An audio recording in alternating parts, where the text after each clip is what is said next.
এই মুহূর্তে আরজি কর মামলায় বিরাট বড় তথ্য সামনে এসেছে। সঞ্জয়ের পরিষ্কার দাবি যে তিনি খুন করেননি, তিনি সেমিনার হলে যাওয়ার আগেই পড়েছিল রক্তাক্ত তরুণী চিকিৎসকের দেহ। অর্থাৎ সেমিনার হলে যাওয়ার আগেই সব শেষ, যেমনটা বক্তব্য সিভিক সঞ্জয়ের। এমনটাই জানিয়েছেন সঞ্জয়ের আইনজীবী ভারতী সরকার। একেবারে বিস্ফোরক দাবি। তাহলে কি খুনি অন্য কেউ? ঠিক এমনটাই দাবি করছেন সঞ্জয়ের আইনজীবী ভারতী সরকার। তাহলে প্রশ্ন উঠছে যে কেন এতদিন সঞ্জয় মুখ খোলেননি? সঞ্জয়ের দাবি তিনি ভয়ে চুপ ছিলেন, কারণ তার কথা সেই সময় কেউ বিশ্বাস করতো না। কিন্তু তিনি পরিষ্কার জানাচ্ছেন যে তরুণী চিকিৎসককে তিনি চিনতেনই না, তিনি কোনো ধরনের কুকর্ম তার সঙ্গে করেনি, তিনি নির্দোষ, তাকে ফাঁসানো হচ্ছে। এবং একই সঙ্গে আরও একটা খবর উঠে এসেছে যে ডিএনএতে সঞ্জয়ের নমুনা মিলেছে। অর্থাৎ কোথাও না কোথাও চরম একটা অস্বস্তিতে সিবিআই। একই সঙ্গে আরও একটি বড় তথ্য রয়েছে।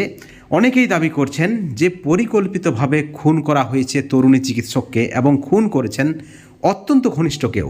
কারণ তার পাশে যে ছেঁড়া ডায়েরি ছিল সেখানে পরিষ্কারভাবে ওই চিকিৎসক জানিয়েছেন, লিখেছেন যে তিনি গোল্ড মেডেলিস্ট হতে চেয়েছে, কিছু তিনি করে দেখাতে চেয়েছেন বাবা মাকে।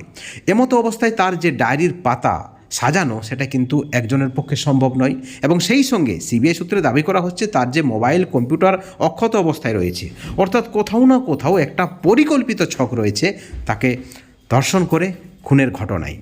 বন্ধুগণ, অত্যন্ত বড় আরজি কর মামলায় দুটি আপডেট। একদিকে সঞ্জয় দাবি করছেন যে তিনি নির্দোষ, তিনি যখন যান সেমিনার হলে তার রক্তাক্ত দেহ পড়ে রয়েছিল। এবং সেই সঙ্গে আরও একটি বড় খবর যে তার ঘনিষ্ঠ কেউ তাকে খুন করতে পারে, যেমনটা কিন্তু প্রাথমিকভাবে সিবিআই মনে করছে। বন্ধুগণ, অত্যন্ত বড় খবর, সুপ্রিম কোর্টে শীঘ্রই সিবিআই রিপোর্ট পেশ করতে চলেছে। ইতিমধ্যে বেশ কয়েকজন প্রভাবশালীর নাম উঠে এসেছে।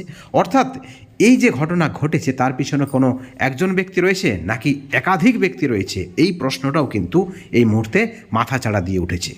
এই ভিডিওর পরিপ্রেক্ষিতে আপনাদের কি মতামত, আপনাদের কি প্রতিক্রিয়া, অবশ্যই চ্যানেলের কমেন্ট সেকশনে কমেন্ট করে জানাবেন।